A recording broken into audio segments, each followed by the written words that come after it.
الحمد لله نحمده ونستعينه ونستغفره ونؤمن به ونتوكل عليه ونعوذ بالله من شرور أنفسنا ومن سيئات أعمالنا من يهده الله فلا مضل له ومن يضلله فلا هادي له ونشهد أن لا إله إلا الله وحده لا شريك له ونشهد أن سيدنا ومولانا محمدا عبده ورسوله صلى الله عليه وعلى آله وأصحابه وأزواجه وذرياته وسلم تسليما كثيرا كثيرا اما بعد بزرگان محترم، دوستوں اور بھائیوں، گزشتہ جمعہ نبی اکرم صلی اللہ علیہ وسلم کے معجزات روحانی اور معجزات باطنی کا تذکرہ کیا تھا اور بتایا تھا کہ اصل پہچان نبی کی جو ہوتی ہے وہ انہی سے ہوتی ہے جن کو معجزات روحانی اور معجزات باطنی کہا جاتا ہے۔ نبی کو دو قسم کے معجزات دیے جاتے ہیں نبی کی پہچان کے لیے، دیکھنے سے سمجھ میں آ جائے کہ یہ واقعی اللہ کا پیغمبر ہے، اللہ کا نبی ہے، اللہ نے ہی اس کو بھیجا ہے، یہ جو بتاتا ہے وہ اللہ کی طرف سے بتاتا ہے۔ اس کے لیے اللہ نے دو قسم کے معجزات، دو قسم کی آیات اور نشانیاں حضرات انبیاء کرام علیہم السلام کو عطا کی۔ ان میں سے پہلی بات کا ذکر میں کر رہا تھا معجزات باطنی، یا یوں کہیے کہ آیات باطنی، یہ اصل ہوتی ہے نبی کے پہچان کے لیے۔ اسی لیے میں نے ذکر کیا تھا آپ کے سامنے کہ جو اس زمانے کے عقل مند لوگ تھے، پڑھے لکھے لوگ تھے، یہودی علماء تھے، عیسائی علماء تھے، اسی طرح عام لوگوں میں جو بڑے قابل اور عقل مند شمار کیے جاتے تھے، ان حضرات نے نبی اکرم صلی اللہ علیہ وسلم کو پہچاننے کے لیے یہی دیکھا تھا کہ آپ کے اندر وہ صفات اور وہ خصوصیات اور وہ کمالات موجود ہیں یا نہیں جو نبی کے لیے اللہ عطا کرتا ہے۔ سچائی ہے، دیانت ہے، صداقت ہے، اخلاق ہے، کردار ہے، علم ہے، معرفت ہے، یہ وہ چیزیں ہوتی ہیں جن کو دیکھ کر نبی کی اصل پہچان ہوتی ہے۔ میں نے اسی بات کو بیان کرتے کرتے گزشتہ جمعہ آپ کے سامنے عرض کیا تھا حضرت عبداللہ ابن سلام رضی اللہ عنہ کا واقعہ۔ حضرت عبداللہ بن سلام بہت بڑے عالم تھے، یہودی علماء میں سے تھے۔ جب ان کی ملاقات نبی اکرم صلی اللہ علیہ وسلم سے ہوئی ہے تو انہوں نے آپ سے آ کر یہ عرض کیا کہ میں آپ سے چند سوالات کرنا چاہتا ہوں، اگر آپ ان کا جواب دے دیں تو میں آپ کو اللہ کا نبی مانوں گا۔ آپ نے پوچھا کہ کیا سوالات ہیں؟ میں نے تفصیلی طور پر یہ واقعہ گزشتہ بار عرض کر دیا تھا۔ انہوں نے ایک سوال کیا تھا کہ بچہ کبھی ماں کی شباہت پر تو کبھی باپ کی شباہت پر کیوں پیدا ہوتا ہے؟ نبی اکرم صلی اللہ علیہ وسلم نے اس کا جواب دیا تھا لیکن جواب اس وقت دیا جب آپ کے اوپر وحی نازل ہو گئی۔ آپ نے کہا کہ اس کا جواب یہ ہے کہ ماں اور باپ کا جو نطفہ ہوتا ہے، کبھی رحم کے اندر باپ کا نطفہ ماں کے نطفے پر غالب ہوتا ہے تو بچہ باپ کی شباہت پر پیدا ہوتا ہے، اور کبھی ماں کا نطفہ غالب آ جاتا ہے تو بچے کی پیدائش ماں کی شباہت پر ہوتی ہے۔ دوسرا سوال ان کا یہ تھا کہ جنتی لوگوں کو سب سے پہلے کیا غذا دی جائے گی؟ نبی اکرم صلی اللہ علیہ وسلم نے وحی کے ذریعے معلوم کر کے بتایا کہ مچھلی کے جگر کا کباب ان کو کھلایا جائے گا اور مٹی کی روٹی۔ اس کی تشریح میں نے عرض کر دی تھی آپ کے سامنے، لیکن ایک سوال ذہن سے نکل گیا تھا۔ میں جب اٹھ کر یہاں سے چلنے لگا تو بعض حضرات نے وہ سوال کیا، تو اس لیے ان ساری چیزوں کو اس لیے دوہرا دیا کہ وہ بھی آپ کو بتا دوں۔ گزشتہ بیان کرتے کرتے یہ آخری بات میرے ذہن سے نکل گئی تھی۔ حضرت عبداللہ بن سلام نے سوال کیا تھا کہ قیامت کی نشانیوں میں سے سب سے اولین نشانی کیا ہوگی؟ نبی اکرم صلی اللہ علیہ وسلم نے اس کا جواب دیا تھا کہ ایک آگ آئے گی، زبردست قسم کی آگ۔ یہ آگ لوگوں کو مشرق سے لے کر مغرب تک پہنچا دے گی۔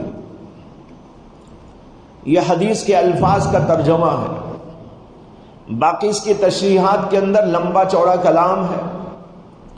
بعض روایات کے اندر یہ بھی آیا ہے کہ نبی اکرم صلی اللہ علیہ وسلم نے فرمایا کہ قیامت کی نشانیوں میں سے آخری نشانی، یہاں تو یہ ہے کہ پہلی نشانی، اور ایک روایت میں ہے کہ آخری نشانی، لیکن دونوں میں تعارض نہیں ہے۔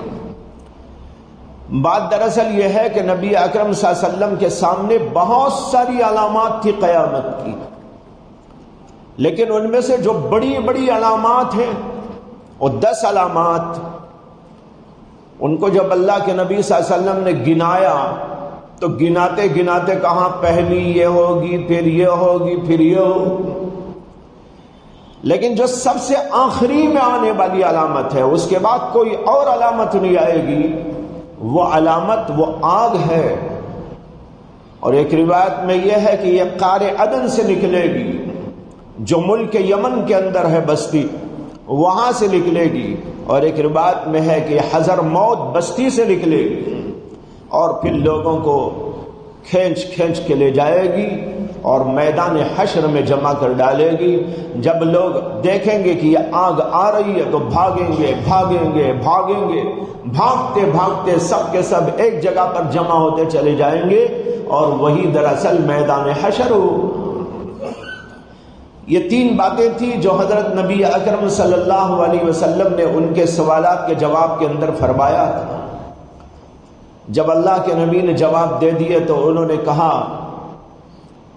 میں مانتا ہوں کہ واقعی آپ اللہ کے پیغمبر ہیں، یہ جوابات تو صرف اللہ کا پیغمبر ہی دے سکتا ہے۔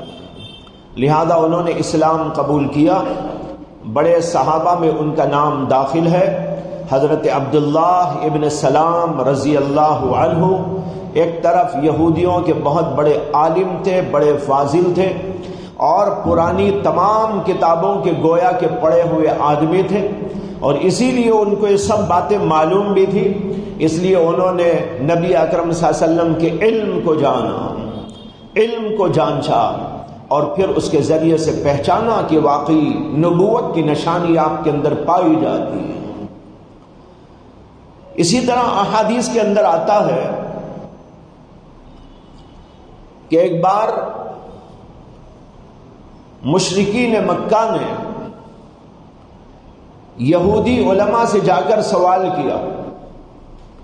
انہوں نے کہا کہ محمد دعویٰ کرتے ہیں کہ میں اللہ کا پیغمبر ہوں اور نبی ہوں، آپ لوگ ہم کو کوئی ایک ایسی بات بتائیے یا ایسا سوال ہم کو دیجیے کہ ہم وہ سوال ان سے جا کر کریں تاکہ ہم پہچان سکیں، یا آپ ہم کو بتائیں کہ وہ سوال کا جواب ٹھیک طور پر دے رہے کہ نہیں دے رہے۔ یہودی علماء نے کہا کہ ان سے جا کر ایک سوال تو یہ کرنا کہ ذوالقرنین کون، دوسرا سوال یہ کرنا کہ اصحاب کہف کا قصہ کیا ہے، اور ایک سوال یہ کرنا کہ روح کسے کہا جاتا ہے۔ یہاں بھی دیکھیے کہ یہودیوں کے علماء نے ان لوگوں کو یہ نہیں کہا کہ ان سے جا کر یہ پوچھو کہ ایسا کر کے دکھاؤ، ایسا کر کے دکھاؤ، یہ کر کے دکھاؤ، وہ معجزہ دکھاؤ۔ ظاہری معجزات کے بارے میں انہوں نے نہیں کہا۔ یہاں سوال جو انہوں نے سکھایا مشرکین مکہ کو، وہ سوالات علمی سوالات جو ظاہر ہے کہ جانکاری دے سکتا ہے، اور وہ زمانہ ایسا زمانہ نہیں تھا جیسے کہ آج کا زمانہ کہ ادھر کی بات ادھر، ادھر کی بات ادھر پھیل رہی ہو، اور جو پرانی کتابیں تھیں وہ دنیا سے نابود ہو گئی تھی۔ عیسائیوں کی کتابیں، یہودیوں کی کتابیں دنیا سے تقریباً ناپید، اور اس کے اندر تحریفات در تحریفات ہو چکی تھی، لیکن کچھ چیزیں وہ تھی جو بڑے بڑے اس زمانے کے علماء کے علم میں تھی۔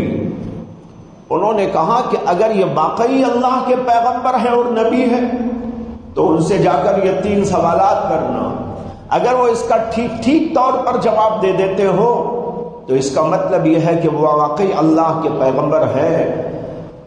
چنانچہ مکے کے لوگ آئے نبی اکرم صلی اللہ علیہ وسلم کی خدمت اقدس میں، اور انہوں نے آ کر کہا کہ ہمیں 3 سوالات کرنے۔ ایک سوال تو یہ ہے کہ اصحاب کہف کون، ان کا کیا قصہ تھا۔ دوسرا سوال یہ ہے کہ ذوالقرنین کون تھے اور ان کا قصہ کیا تھا، اور ایک سوال یہ ہے کہ روح کے بارے میں آپ بتائیے کہ روح کیا ہے۔ اللہ کے نبی علیہ الصلاۃ والسلام کے بارے میں گزشتہ جمعہ بھی میں نے عرض کیا تھا کہ جب تک آپ اللہ کی وحی سے کوئی بات معلوم نہیں کر لیتے تھے اس وقت تک جواب نہیں دیتے تھے۔ من گھڑت جواب، اپنی طرف سے کھینچ تان کر کے کوئی جواب، یہ تو جھوٹوں کا طریقہ ہوتا ہے، نبی کا طریقہ نہیں ہوتا، سچوں کا طریقہ نہیں ہوتا۔ جو سچا ہوتا ہے وہ جانتا ہے تو بتاتا ہے، اگر نہیں جانتا تو کہتا ہے مجھے نہیں معلوم، جب مجھے بتایا جائے گا تب میں بتاؤں۔ یہی تو اس بات کی بین دلیل ہے کہ واقعی آپ اللہ کے پیغمبر ہیں۔ جب اللہ بتاتا ہے تب بتاتے ہیں، اللہ نے آپ کو نہیں بتایا تو آپ کہہ دیتے ہیں کہ لا ادری، میں نہیں جانتا۔ جیسے ایک اور واقعہ حدیث میں آتا ہے کہ کسی صحابی نے آ کر نبی اکرم صلی اللہ علیہ وسلم سے سوال کر لیا کہ سب سے زیادہ بہترین جگہ کون سی ہے، سب سے زیادہ بدترین جگہ کون سی ہے۔ اللہ کے نبی نے فرمایا کہ بھئی مجھے تو نہیں معلوم ہے، جبریل آئیں گے تو پوچھ کر بتاؤ۔ کسی موقع پر جبریل علیہ السلام آئے اور اللہ کے نبی نے ان سے پوچھا کہ جبریل، ایک آدمی نے مجھ سے پوچھا ہے کہ تمام جگہوں میں سب سے زیادہ بہترین جگہ کون سی اور سب سے زیادہ بدترین جگہ کون سی، تم یہ بتا سکتے ہو؟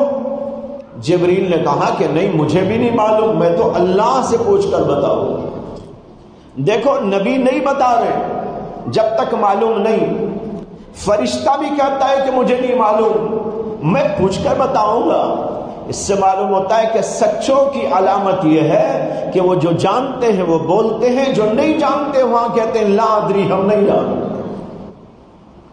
اور جھوٹے کی علامت یہ ہے کہ ہر بات بیان کرتا ہے، معلوم ہو تو بھی بولے گا، نہیں معلوم ہے تو بھی بولے گا، کیونکہ وہ جو جھوٹا ہے نا، اور جھوٹا ہے سوچے گا اگر میں کہوں گا مجھے نہیں معلوم تو بھائی لوگ مجھے مفتی ہی نہیں مانیں گے، اگر میں کہہ دوں کہ مجھے پتہ نہیں تو لوگ کہیں گے بھائی یہ کیسا عالم ہے پتہ نہیں۔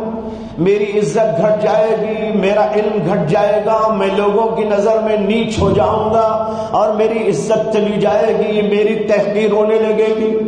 جھوٹا یہ سوچتا ہے، اور جو سچا ہوتا ہے وہ یہ سوچتا ہے بھائی جتنا معلوم میں بتا دوں گا، نہیں معلوم ہے تو کہہ دوں گا، معلوم نہیں ہے، عزت و ذلت تو اللہ کے ہاتھ میں ہے۔ نبی کا یہی طریقہ تھا۔ اللہ کے نبی نے جبریل سے پوچھا تو انہوں نے بھی کہہ دیا اللہ ادری، میں نہیں جانتا، اللہ سے پوچھ کر بتاؤں گا۔ پھر وہ جب اللہ کی خدمت میں گئے تو اللہ تعالیٰ سے پوچھا، اللہ نے جواب دے دیا۔ اللہ کے ہاں تو ایسا نہیں ہے کہ اللہ ادری کہیں، اللہ تو سبھی جانتے ہیں، سب باتوں کو جانتے ہیں۔ اللہ نے کہا جاؤ محمد صلی اللہ علیہ وسلم کو بتا دینا تمام دنیا کی جگہوں میں سب سے زیادہ افضل مقامات وہ اللہ کا گھر مسجدیں ہیں، اور سب سے زیادہ بدترین مقامات وہ بازار ہیں۔ یہ حدیث ہے۔ بہرحال میں یہ عرض کر رہا تھا کہ اللہ کے نبی علیہ السلام نے ان لوگوں کا تین سوالات، ان لوگوں کے 3 سوالات سننے کے بعد یہ فرمایا کہ بھائی اس کا جواب تو مجھے نہیں معلوم ہے، کل اس کا جواب دے دوں۔ آپ کو یہ خیال ہوا کہ اللہ کی طرف سے مجھے بتایا جائے گا تو میں کل اس کا جواب دے دوں، اس لیے آپ نے کہہ دیا کہ کل اس کا جواب دے دوں۔ یہاں پر بھی اللہ کے نبی کی سچائی کا ایک سبق موجود ہے، ایک دلیل موجود ہے، اور اس کے ساتھ اللہ تبارک و تعالیٰ کی جلالت کا، عظمت کا اور غیرت کا ایک عجیب و غریب سبق موجود ہے۔ اللہ کے نبی نے فرما دیا تھا کل اس کا جواب دوں گا۔ انتظار کر رہے تھے کہ جبریل اب آئیں گے اور تب آئیں گے، صبح میں آئیں گے، دوپہر کو آئیں گے، اور اس وقت میں آئیں گے، اس وقت میں آئیں گے۔ اللہ کے نبی صلی اللہ علیہ وسلم انتظار میں ہے کہ ان 3 سوالات کا جواب لے کر جبریل میرے پاس آ جائیں گے، اور جو ہی مجھے معلوم ہوگا تو ان کے جوابات میں دے دوں گا۔ لیکن حیرت انگیز بات یہ ہے کہ اللہ کی طرف سے جبریل ایک دن پورا ہو گیا نہیں آئے۔ لوگوں کا مطالبہ ہو رہا ہے، آپ نے کہا تھا کل جواب دوں گا، جواب دیجئے۔ اگر آپ سچے ہیں تو آپ کو جواب دینا چاہیے۔ اللہ کے نبی کہتے میں انتظار میں ہوں، میں خود تو جواب نہیں دے سکتا، انتظار میں ہوں، جب آئے گا جواب اللہ کی طرف سے تب دوں گا۔ اب یہاں 1 دن ہو گیا، دوسرا دن ہو گیا، تیسرا دن ہو گیا، لوگوں کا مطالبے پر مطالبہ، اور اس کے ساتھ ہنسی اور مذاق، ٹھٹا، اللہ کے نبی صلی اللہ علیہ وسلم کے بارے میں جو ہے بدگوئیاں اور ادھر سے ادھر مچے میں گوئیاں، بدنام کرنے کی کوششیں، اور ایسا اور ویسا تمسخر و مذاق، یہ سب کچھ چل رہا ہے پورے مکے کے اندر۔ کہ انہوں نے کہا تھا جواب دوں گا، جواب نہیں ہے۔ یہ ہمارے بڑے بڑے یہودی علماء نے کہا تھا یہ پوچھو، لیکن ان کے پاس اس کا جواب نہیں ہے۔ 1 دن، 2 دن، 3 دن، 4 دن، ارے بھائیوں اتنا ہی نہیں بلکہ اس سے آگے یہ ہے کہ 15 دن مکمل ہو جاتے ہیں، اللہ کی طرف سے جواب نہیں آتا۔ لوگوں میں مذاق ہو رہا ہے، ٹھٹا اڑایا جا رہا ہے، اللہ سب کچھ دیکھ رہا ہے، اللہ کے علم میں سب کچھ موجود ہے۔ میرے نبی کا مذاق اڑانے والے مذاق اڑا رہے ہیں، ٹھٹا کرنے والے ٹھٹا کر رہے ہیں، ان کو جھوٹا کہنے والے جھوٹا کہنے کے لیے اسی کو دلیل بناتے چلے جا رہے ہیں۔ اللہ کے علم میں سب کچھ موجود ہے، اللہ کی نگاہ میں سارا منظر ہے، لیکن اس کے باوجود اللہ کی غیرت کا بھی عجیب و غریب حال ہے کہ وہاں نبی کی بھی اللہ نے پرواہ نہیں کی، اور 15 دن تک وہیں کا سلسلہ موقوف کر دیا۔ اب 15 دن گزرنے کے بعد کیا حالت ہوئی ہوگی، لوگوں کے درمیان میں کیسا معاملہ چل رہا ہوگا، سارے مخالف، سارے معاند، سارے کے سارے دشمن، اور اس کے ساتھ یہ صورتحال اللہ دیکھ رہے سب کچھ اللہ کے علم ہے، اور اللہ چاہتے تو 1 منٹ میں جبریل کو بھیج دے، 1 منٹ بھی بہت دور کی بات ہے، 1 سیکنڈ میں بھیج دے۔ فرشتے کو اوپر سے نیچے آنے میں 1 سیکنڈ بھی نہیں لگتا۔ سائنسدان کہتے ہیں کہ اوپر کی روشنی یعنی چاند کی، وہ سورج کی روشنی وہاں سے لے کر زمین پر جو آتی ہے اس کے لیے 9 منٹ لگتے ہیں، اور دنیا میں سب سے زیادہ تیز رفتار جو چیز ہے وہ ہے نور اور روشنی، اس سے زیادہ تیز رفتار کوئی چیز دنیا میں ہے۔ سائنسی تحقیق ہے کہ دنیا کے اندر بے شمار چیزیں ہیں اور ان کی الگ الگ رفتار موجود ہے، انسان کی رفتار، جانوروں کی رفتار، ہواؤں کی رفتار، پانیوں کی رفتار اور چیزوں کی رفتار، لیکن ان رفتاروں میں سب سے زیادہ تیز رفتار جو ہے وہ ہے روشنی، لیکن وہ روشنی بھی اوپر سے نیچے آنے کے لیے کتنے منٹ چاہیے؟ 9 منٹ چاہیے۔ 9 منٹ میں اوپر سے چل کر نیچے آتی ہے، لیکن اللہ کے فرشتے کی رفتار سائنسدانوں کو پتہ نہیں، اس لیے کہ سائنسدان تو وہ جانتے نہیں، وہ تو چیزوں کو جانتے ہیں، اشیاء کو جانتے ہیں، مادیات کو جانتے ہیں اور محسوسات کو جانتے ہیں، وہ روحانیات کا سبق پڑھے ہوئے نہیں ہیں، اس لیے وہ عالم مغیبات کا کچھ نہیں جانتے۔ اللہ کا فرشتہ وہاں سے آنا چاہتا ہو 1 سیکنڈ کے اندر پہنچ جاتا ہے۔ اللہ چاہتے تو 1 منٹ میں، 1 سیکنڈ میں، 1 دن میں، 2 دن میں وہی نازل فرما سکتے تھے، اپنے نبی کو جواب بتا سکتے تھے، لیکن اللہ نے نہیں بتایا۔ کیوں نہیں بتایا؟ بھائیو عجیب بات ہے، بات صرف اتنی ہے کہ اللہ کے نبی علیہ السلام نے سوالات سننے کے بعد جواب کے اندر یوں فرمایا کہ کل میں اس کا جواب دے دوں گا، انشاءاللہ نہیں کہا تھا۔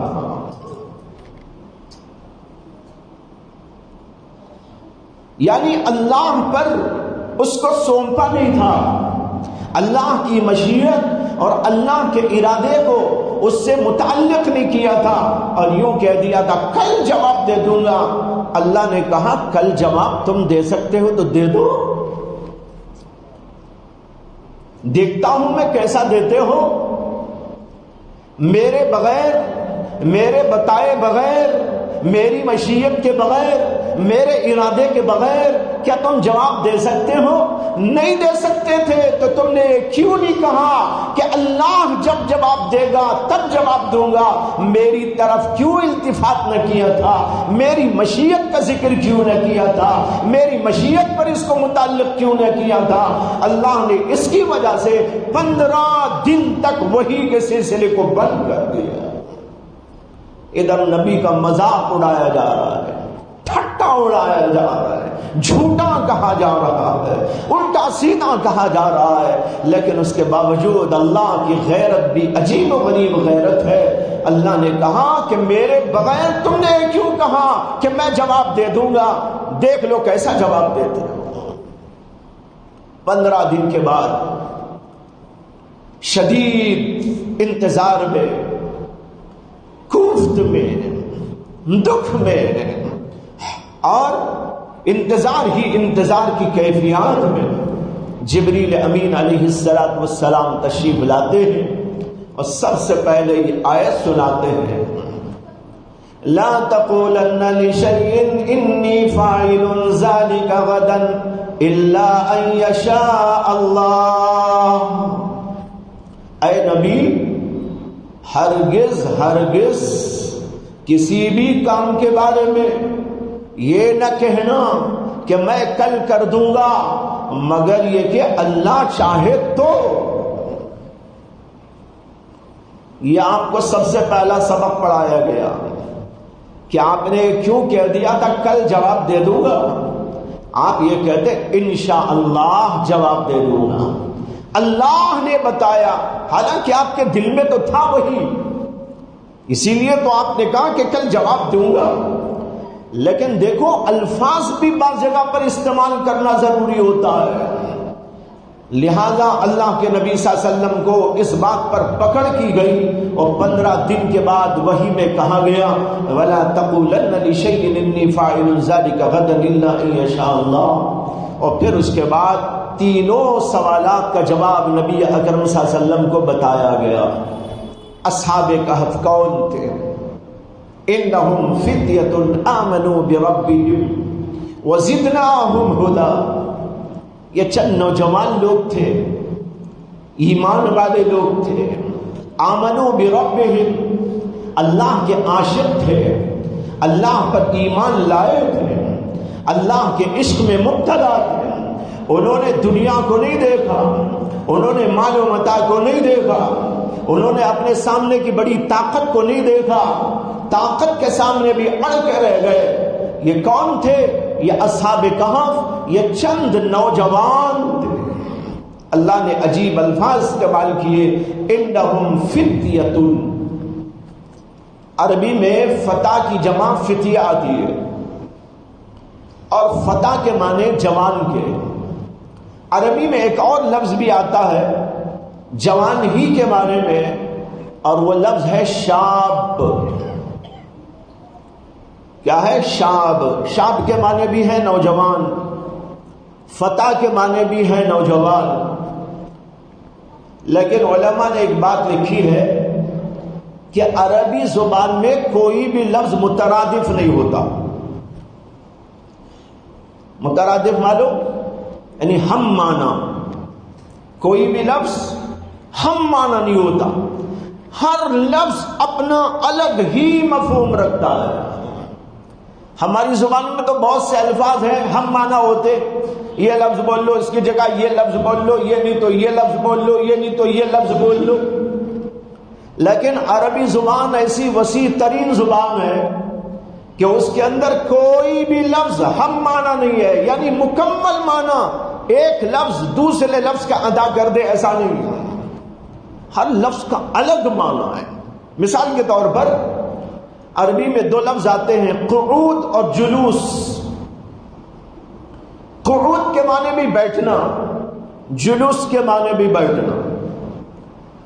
اب بیٹھنا ہمارے ہاں دونوں کے لیے بول دیتے ہیں، لیکن عربی میں ان دونوں لفظوں میں ایک باریک سا فرق ہے. وہ فرق یہ ہے کہ اگر کوئی آدمی کھڑا ہوا ہو اور بیٹھے تو اس وقت کہا جاتا ہے جلسا، بیٹھا. یعنی کھڑا ہوا آدمی جب بیٹھے گا تو اس وقت میں بولیں گے جلوس، بیٹھ گیا. لیکن ایک آدمی مثال کے طور پر لیٹا ہوا تھا، سویا ہوا، وہ بیٹھا اٹھ کر، وہ بھی تو بیٹھا نا. اس وقت عربی میں بولیں گے قعادہ. سمجھ میں آ رہا نا؟ یہ کیا ہے؟ قعادہ. یعنی لیٹنے سے، یا جو ہے کوئی اور ایسے ہی بیٹھے بیٹھے اٹھ کے بیٹھ گیا تو اس وقت میں کہا جائے گا قعادہ. اب دیکھو دونوں کے معنی بیٹھنا، لیکن دونوں میں فرق ہے. ایک کھڑے سے بیٹھنے کا نام جلوس، اور ایک سوتا ہوا اٹھ کر بیٹھے تو اس کا نام قعود. اس طرح عربی کی زبان میں ہر لفظ کا الگ الگ مفہوم ہوتا ہے، اس لیے اس میں کوئی بھی لفظ ہم معنی اور مترادف نہیں ہوتا. تو بہرحال کیا بول رہا تھا؟ شاب، فتح اور شاب کی بات کہہ رہا. یہ دونوں کے معنی ہیں جوان، لیکن دونوں میں فرق ہے. کیا فرق ہے؟ جوان کے معنی جس کی عمر جوانی کی ہو. مثال کے طور پر 15 سال سے لے کر 30، 35، 40 سال کے اندر کی جو عمر ہوتی ہے اس کو کہتے ہیں جوانی کی عمر. اب جو بھی اس عمر سے گزر رہا ہے اس کا نام عربی میں ہے شاب. اگرچہ اس کے اندر قوت نہ ہو، اس کے اندر طاقت نہ ہو، وہ بیماریوں سے گزر رہا ہو اور مختلف قسم کے آزار میں مبتلا ہو، عقل بھی ٹھکانے پہ نہ ہو، آنکھ بھی دیکھتی نہ ہو، کان سے سنتا بھی نہ ہو، یعنی تمام اعضاء اس کے اندر ہو، بیماریاں ہو، قوت نہ ہو، طاقت نہ ہو، لیکن عمر ہو اتنی، تو اسے عربی میں کیا کہا جائے گا؟ شاب. بھائی فلاں جوان، فلاں صاحب جاب ہے. لیکن یہ ہے کہ وہ جوان جس کے اندر جوانی کی تمام صلاحیتیں، تمام قوتیں، تمام کی تمام طاقتیں، تمام کی تمام استعدادیں موجود ہو اور بھرپور طریقے پر موجود ہو، تو اس کو عربی میں کہتے ہیں فتح. دیکھیے کتنا بڑا فرق ہو گیا. ایک وہ جوان بھی ہوتا ہے، اور آج کل تو ایسے جوان بہت ہیں، کیا ہے وہ کچھ کھاتے ہیں، کیا بولتے سے پھٹکا پھٹکا، نام بھی معلوم نہیں مجھے تو، یہ کھاتے رہتے ہیں، اندر سے پوری طاقت ختم ہو گئی، اور سگریٹ پھونکتے رہتے ہیں، سارے پھیپھڑے خراب ہو چکے ہوتے ہیں، اور کھا کر بیماریوں کا کوڑا اور بیماریوں کا مرکب بن جاتے ہیں. ہزار قسم کی بیماریاں، پیٹ کی بیماریاں، اس کی بیماریاں، پھیپڑوں کی بیماریاں، دل کی بیماریاں، دماغ کی بیماریاں، ساری قوتیں ختم، ساری کے ساری طاقتیں ختم، سوچ بچار کی قوت فکریہ ان کے اندر مفقود ہو گئی. اب یہ جوان کوئی بہت بڑی بات سوچ نہیں سکتا، کھا کر ان چیزوں کو اپنا دماغ خراب کر چکا، شراب پی کر اپنا دماغ خراب کر چکا، اس طرح کی چیزوں کو استعمال کر کے اپنی ساری قوتوں کو ضائع کر چکا. اگرچہ اس کی عمر فرض کرو 20 برس کی ہے، لیکن وہ بڈھے سے زیادہ بڈھا ہے جو کوئی طاقت اپنے اندر نہیں رکھتا، دماغ کام نہیں کرتا. آج کے نوجوانوں کا حال یہ ہے، وہ سوائے اس کے کچھ نہیں سوچ سکتا جتنا کہ کتے اور بلیاں سوچ سکتی ہیں. کیا سوچتی ہے کتے اور بلیاں؟ کھانے کو یہ ملے، پینے کو یہ ملے، خواہش پوری کرنے کو کچھ ملے، اس کے سوا نوجوانوں کا اور کوئی مشورہ نہیں. ہاتھ میں فون آ گیا، سارے رذائل، سارے خبائث، ساری کے ساری فتنے انگیزیاں اس کے اندر موجود ہے. اس کی وجہ سے ان کی ساری طاقتیں ضائع ہوتی چلی جا رہی ہیں. وہ فکر نہیں ہے، وہ سوچ نہیں ہے، وہ دل نہیں ہے، وہ دماغ نہیں ہے، وہ قلب نہیں ہے، وہ طاقت نہیں ہے، وہ انداز نہیں ہے جو ایک جوان کا ہونا چاہیے، ایک مسلمان جوان کا ہونا چاہیے. مسلمان جوان تو وہ ہوتا ہے جو ساری دنیا کو للکار سکتا ہو، جو ساری دنیا کو ایک آواز دے تو ساری دنیا کانپ کے رہ جاتی ہو. لیکن آج کے نوجوانوں کا حال یہ ہے کہ وہ بربادی کے عالم میں پہنچے ہوئے ہیں. اللہ نے کہا انہم فتیۃ،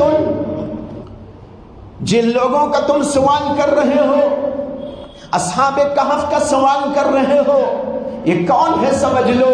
انہم فتیۃ، یہ بھرپور جوانی کی طاقت والے نوجوان تھے، صلاحیت والے تھے، قوت والے تھے، قوت عقل بھی تھی، قوت فکر بھی تھی، قوت قلب بھی تھی، ہاتھ پیر کی طاقتیں بھی ان میں موجود تھی، ہر طرح کی قوتوں سے آراستہ پیراستہ، جب زماں سے لبریز تھے، امنگیں ان کے اندر موجود تھی، طاقت ان کے اندر موجود تھی، ساری قوتیں ان کے اندر موجود تھی. لیکن ان قوتوں کو، ان طاقتوں کو، ان صلاحیتوں کو، ان جذبات کو انہوں نے اس طرح موبائل فون کے ذریعے غارت نہیں کیا تھا اور دنیا کی چیزوں کے پیچھے پڑ کر اپنی طاقتوں صلاحیتوں گنوایا نہیں تھا، بلکہ یہ وہ نوجوان تھے بھرپور طاقت و قوت والے، آمنو بربہم، جو اپنے پروردگار پر قربان ہو گئے. یہ ترجمہ کر رہا ہوں آمنو کا، کسی کو اشکال نہ ہو طالب علم کو، بھائی یہ کون سا ترجمہ ہے، ہم نے تو پڑھا ہی نہیں، کسی لغت میں بھی نہیں لکھا ہے، کسی کتاب میں بھی ہم نے نہیں پڑھا ہے، کسی تفسیر میں بھی نہیں لکھا ہے. ارے بھائی ایک ترجمہ ہوتا ہے لفظی ترجمہ، ایک ترجمہ ہوتا ہے روحانی ترجمہ، ایک ترجمہ ہوتا ہے عاشقانہ ترجمہ۔ میں عاشقوں کی ترجمانی کرتے ہوئے عاشقانہ ترجمہ کر رہا ہوں۔ اللہ کہتے ہیں انہم فتیۃ، بھرپور طاقت والے، صلاحیت والے، جذبات والے، قوت و طاقت والے، امنگ والے یہ نوجوان تھے، چند نوجوان آمنوا بربہم، جنہوں نے اپنی ساری قوتوں، ساری طاقتوں، ساری صلاحیتوں، تمام جذبات کو اللہ پر نچھاور کر دیا۔ اللہ نے ان کی تعریف کے اندر پوری سورت ہی نازل کی ہے۔ اصحاب کہف کے عنوان پر قرآن میں سورت موجود ہے۔ بہرحال بھائیوں بات لمبی ہو گئی، میں کہہ رہا تھا 3 سوالات تھے، اللہ نے تینوں سوالات کے جواب دیے، ان کے بارے میں بتایا یہ اور ان کا پورا قصہ بتایا۔ پھر اس کے بعد ذوالقرنین کون تھے ان کے بارے میں بتایا۔ یسألونک عن ذی القرنین، لوگ آپ سے سوال کرتے ہیں ذوالقرنین کے بارے میں، ان کا یہ قصہ ہے، ایسے ایسے تھے وہ، ان کا پورا قصہ بیان کیا۔ اور اسی کے ساتھ یسألونک عن الروح، لوگ آپ سے بھی سوال کرتے ہیں روح کیا چیز ہوتی ہے۔ اللہ نے کہا روح کے بارے میں سمجھ لو، ما اوتیتم الا قلیلا، یہ تو ایک امر رب ہے، امر رب ہے، اس امر رب کو سمجھنے کی طاقت تمہارے اندر موجود نہیں ہے۔ تم کو جو علم دیا گیا ہے اس سے تم یہ سمجھ نہیں پاؤ گے کہ روح کیا ہوتی۔ سائنٹسٹ لوگوں نے کیا کیا کمالات دکھائے، کیا کیا ایجادات کر دیا، کیا کیا تحقیقات کر دی، کیسے کیسے حیرت انگیز محیر العقول کارنامے انجام دے دیے، نئی نئی ایجادات دنیا کے اندر لا کر لوگوں کو حیرت زدہ کر دیا۔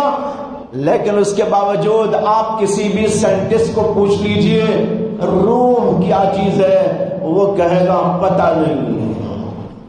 آنکھ کے بارے میں پوچھو بتاؤں گا، ٹانگ کے بارے میں پوچھو بتاؤں گا، دانت کے بارے میں پوچھو بتاؤں گا، کان کے بارے میں پوچھو بتاؤں گا، زمین کے بارے میں پوچھو بتاؤں گا، آسمان کے بارے میں پوچھو بتاؤں گا، خزانوں کے بارے میں پوچھو بتاؤں گا، سمندر کے بارے میں پوچھو بتاؤں گا، چاند کے بارے میں پوچھو بتا دوں گا، شمس کے بارے میں پوچھو بتا دوں گا، سب بتا دوں گا، لیکن روح کیا ہے یہ ہم کو پتہ نہیں۔ اللہ نے کہا یسألونک عن الروح قل الروح من امر ربی، اے نبی آپ ان کو بتا دیجئے یہ میرے پروردگار کا امر ہے، میرا رب کہتا ہے ہو جا وہ ہو کر آ جاتی ہے، لیکن کیا چیز ہے کسی کو نہیں معلوم۔ وما اوتیتم من العلم الا قلیلا، جو علم تم کو دیا گیا ہے وہ تھوڑا، اس کے ذریعے تم نہیں پہچان سکتے۔ اب دیکھو علم کہاں سے کہاں تک پھیل گیا اور کہاں سے کہاں تک کیسی کیسی ایجادات کر گیا، لیکن اس کے باوجود روح کے بارے میں کسی کو پتا نہیں۔ ایک آدمی بیٹھا ہوا ہے اندر سے روح چلی جاتی ہے، کوئی سائنٹسٹ نہیں بتا سکتا اس کے اندر سے روح کیوں نکل گئی۔ بیمار ہو گیا، لوگ کہتے ہیں بھائی بیماری آ گئی مر گیا۔ کیا بیماری آئی تو ہی انسان کی روح نکلتی ہے؟ کیا اچھے آدمی کی روح نہیں نکلتی؟ بوڑھا ہو تبھی کیا مرتا ہے؟ کیا بچہ ہو تو انتقال نہیں ہوتا؟ اب سائنٹسٹوں سے پوچھو کہ بھائی یہ کیوں نکل رہی ہے، کیوں آ رہی ہے، کیوں جا رہی ہے، اور کیسی ہے یہ روح، اس کی شکل بتاؤ، شباہت بتاؤ۔ بھائی کسی کو نہیں پتا۔ اللہ نے 1400 سال پہلے جو کہا وہی بات آج تک بھی چل رہی ہے، قیامت تک چلتی رہے گی۔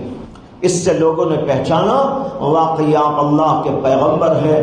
اس طرح کے سوالات کیے جاتے تھے نبی کے علم کو جانچنے کے لیے، ان کی معرفت کو جانچنے کے لیے، اور اللہ سے ان کے تعلق کو معلوم کرنے کے لیے۔ اور سچائیاں جب سامنے آتی تھی تو جن کو ماننا ہوتا تو وہ مان لیتے تھے، جن کو نہیں ماننا ہوتا تو وہ الگ بات تھی، لیکن پہچان کا یہ طریقہ تھا، اور اسی طریقے سے نبوت کی اور نبی کی پہچان کی جاتی تھی۔ یہ واقعہ طویل تھا، وقت اسی میں کھپ گیا، اسی پر اپنی بات کو ختم کرتا ہوں۔ دعا کرتا ہوں کہ اللہ تبارک و تعالی ہم سب کو نبی اکرم صلی اللہ علیہ وسلم اور اللہ کے دیگر پیغمبروں پر سچا و پکا یقین عطا فرمائے، اور اس کے مطابق اپنی زندگیوں کو ایمان سے، اسلام سے، یقین سے آراستہ پیراستہ کرنے کی توفیق عطا فرمائے۔ وآخر دعوانا ان الحمد للہ رب العالمین۔